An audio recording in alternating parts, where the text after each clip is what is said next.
evolution of the creepy Pennywise clown. Let's go! Okay, I'm Pennywise excited. has fed on our fear for generations. But just how has he evolved through the decades? Oh, dude, this guy used to creep me out so much as a kid. He was so terrifying. Decades. Let's go through his ever-altering forms to find out. Bro, I was so terrified. Pennywise first appears in the It miniseries. Oh, he's he so wears a yellow gross. suit with green and purple accents and 3 pom-poms down the front. He's caked with pale makeup, has a large forehead, round nose, and puffy red hair. He also occasionally reveals vicious, sharp teeth and alien-like hands. In addition to his clown form, he transforms into several citizens of the town Derry. At least he can look kind of normal at times, but I remember this guy. This guy made me scared to go to the toilet. There was a scene where he was in the bathroom and it was creepy as. Anyway.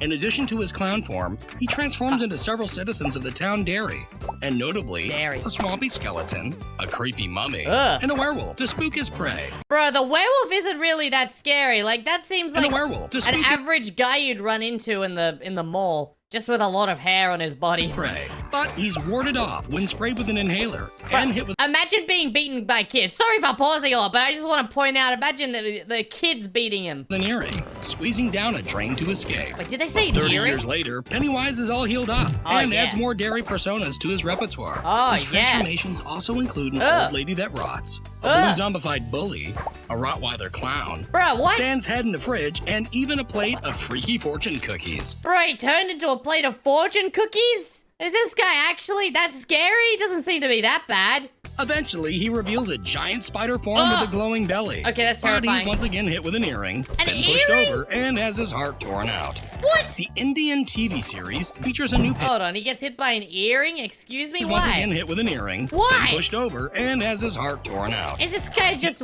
is his weakness nice-looking luxury items? Indian TV series features Can I hit a him new with a Pennywise. flat-screen This TV? one is shorter, wears a pink tuxedo with puffy shoes, and a bald cap with tufts of orange hair. What, excuse me? I have not seen this before. Also wears a multi-patterned outfit with triangular green frills, and his makeup is constantly changing. This clown has the same hunger for kids and similar shape-shifting abilities, including a strange fuzzy silhouette manifestation. Despite being defeated twice. Bro, like, he's so short, you can literally just ground pound that guy like a Goomba from Super Mario. He's tiny. Twice. When he's hit with a magical stone, 7 years later, he reemerges in a young child's body. It ultimately reveals his original human form. Oh, no. He explains that a girl he once loved mocked his height. What? So that's why he became evil? Because he got rejected? Bro, you gotta go to therapy, man. That is not a good way to deal with rejection. He explains that a girl he once loved mocked his height. So he became a clown. So he decided to eat kids? What? That does not make sense. He became a clown and then took his own life, causing him to transform into an evil ghost clown. However, his mother forces him to apologize. What? What a plot twist! His mum comes back and he's like, hey, you stop eating those children, you apologize. Turning him into a glowing leaf that ascends into the sky. What? Back in America, another Pennywise appears. Wow. He's taller, has a lighter outfit with puffy shoulders, a tight waistline, pantaloons, and laced boots. His forehead is huge, with coiffed orange hair, a smaller nose. Man be kinda looking like Megamind here. Red lines up his face, and a lazy eye. Additionally, he shows off his sharp teeth and unhinging jaw. He can also conjure... How many teeth does he have there? What? Look at that. Holy moly, bro, there's things coming out of there. Bro, show me the teeth. And a lazy eye. Show me the teeth. Additionally, he shows off his sharp teeth Bro, look and at unhinging jaw. Oh, that's so creepy. He kind of looks like he's laughing, though. What's that yellow He can also conjure burned arms, werewolf hands, spider limbs, and a mummy head. Once again, he transforms into Derry residents, as well as a headless burn victim, an elongated painted lady. Dude, I remember the painted lady. She was so creepy. She was creepy as. That's like the photo of a teacher. A legless upper body, Eddie popping out of a mattress, a horde of the undead, and a creepy leper. His targets... Well, this time they didn't transform into fortune cookies, so frankly, I'm very disappointed. Ultimately beat him up, so he slinks down a sewer while his head floats apart. Taking place 27 years later, in Chapter 2, Pennywise is healed and hungrier than ever. His waistline and pantaloons are lower, and overall he appears more weathered. This time, he transforms into another bowl of creepy fortune cookies. No, he turned into the fortune cookies again. Are you kidding me? I thought we were done with that. floating heads in the fish tank. What? An old lady turned giant witch. An undead bully. Bro, why does she have dollar signs on her, heads in the fish tank. bra? An old lady turned giant witch. Bro, I wish I had that sort of money on me. I'd take that appearance. Bully, a demonic Beverly, and a creepy Bill. A Spider Stan hybrid, a pack of tormentors, a cute Pomeranian turned twisted demon hound, the rest of Chapter 1's upper body, a giant Paul Bunyan statue, and a batch of zombie kid arms. Plus, a more human-looking Pennywise appears, in addition to his original floating deadlight form. Honestly, I feel like his human form's even creepier. Plus, a more human-looking Pennywise Look at that, his face is just gross. Appears, in addition to his original floating deadlight form. In a vision, he's also seen transforming into a bird that turns into a monster. Finally, a giant spider penny is revealed, but he's told that he's small, which deflates him to a pancake and allows his heart to be easily snuffed out by the power. Bro, so is he just always short? Is that what's happening? He's just always super tiny and beaten by words? Deflates him to a pancake and allows his heart to be easily snuffed out by the power of friendship. Ha! Nice. That was insane. I did not know a lot of that Pennywise lore. What about Freddy Krueger? In A Nightmare on Elm Street, Freddy's wearing a red and green striped sweater. Oh, that is gross. Pants, boots, what is wrong with his fedora, face? and his signature bladed glove. Ugh. To avenge his own death, he attacks the teenagers of Elm Street in their dreams and is defeated by being ignored. Ha! In the sequel, Freddy's Revenge. Bruh, imagine being defeated by being ignored. That's gotta be the weakest villain of all time. I'm just gonna say, bruh, I'm gonna keep playing defeated Fortnite. by being ignored. Bye-bye. In the sequel, Bye, Freddy's Freddy. Revenge, his nose is hooked and his burn marks, which appear more embellished, extend further down his body. Green stripes are added to the sleeves of his sweatshirt and his pants darken. His eyes are more demonic looking, and his blades are physically attached to his hand. Two traits that would not carry over to the other sequels. This time, Freddy takes control of a young boy's body and pops out and crashes a pool party. But when Freddy gets smooched by the young boy's girlfriend, he turns to ash. What, excuse me? Say it, come again? When Freddy gets smooched by the young boy's girlfriend, he turns to ash. She actually likes Freddy, or she liked a boyfriend and wanted to bring him back like a Princess of the Frog scenario? I'm so confused. Ash.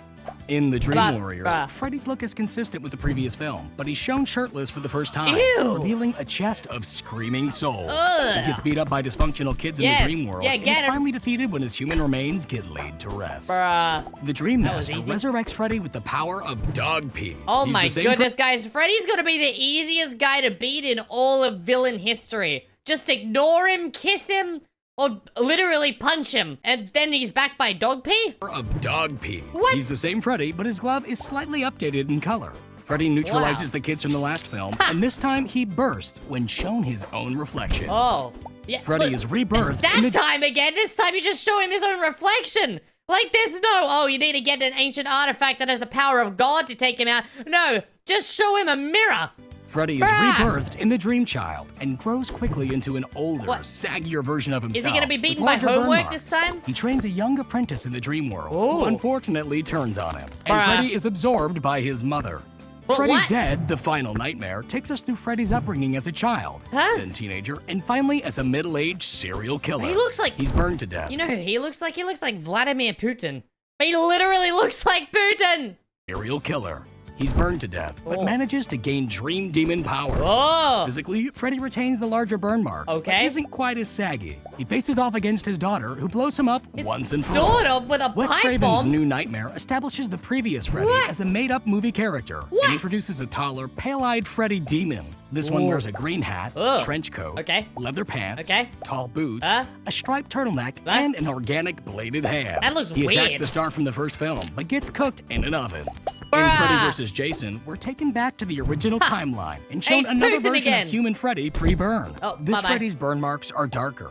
His teeth are sharper, his pants are lighter, and the blades on his glove are larger.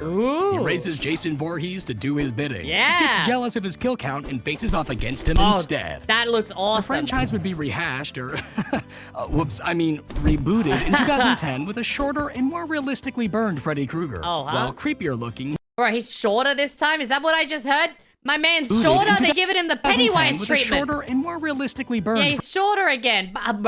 Freddy Krueger. While creepier looking, he fails to live up to the Freddy we all know and love. Hey, there he is. Okay, now what about Ghostface? Ghostface reawoke the slasher genre in the 90s, but how has his costuming and ever-altering identity changed ever since? Let's go through his evolution and find out. In the original Scream, Ghostface wears a sparkly robe with square arm tatters and pointed frills on the bottom edges. I don't remember it being sparkly. More ghoulish masks were considered before settling on the peanut-eyed ghost mask. The second mask that's wider, has thinner eyes, a smaller nose, and smaller mouth, along with a lighter neck piece is also worn by Ghostface, who uses a voice changer to taunt his target, Sydney.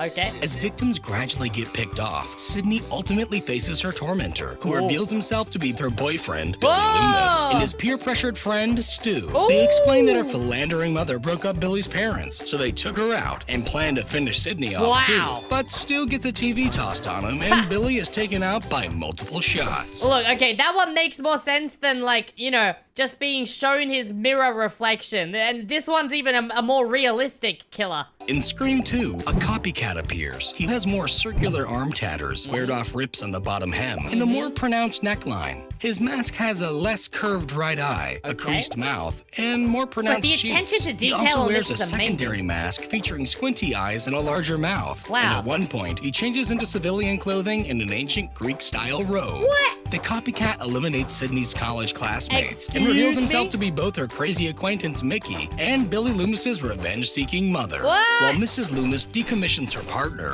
Sydney is saved by the man once suspected to have slain her mom. Although Mickey rebounds for one last scare, he is promptly taken out for good. Yet, Ghostface is back in Scream 3. This time his mask lacks the former mouth crease and has more curved eyes. Like, look at that. There's so many changes, but he still looks very similar. Like, that's a killer that doesn't really get changed at all. He wears a secondary mask with larger eyes and briefly hides inside of a prop body bag. He also now uses a magical voice changer that can sound like anyone he wants. Okay. He proceeds to execute the cast and crew of Stab 3 and subsequently reveals himself to be the film's director and Sydney's long-lost half-brother, Roman, who apparently also secretly planned the events of Scream 1 along with Billy and Stu. But in the end, this Ghostface is stabbed by his half-sister and finally defeated by a flurry of bullets. In Scream 4, Ghostface appears again. His main mask's eyes are slightly spaced apart. Another secondary mask is used with wider... Bro, where are they getting all of these masks from? At this point, you'd think they'd stop selling masks that look like that if people keep attacking each other with them. Cheeks, smaller eyes, and a smaller nose. After slashing a new generation of victims, this Ghostface turns out to be Sydney's cousin Jill and her boy toy, Charlie, both intent on... Bro, why is everyone around her turning into Ghostface?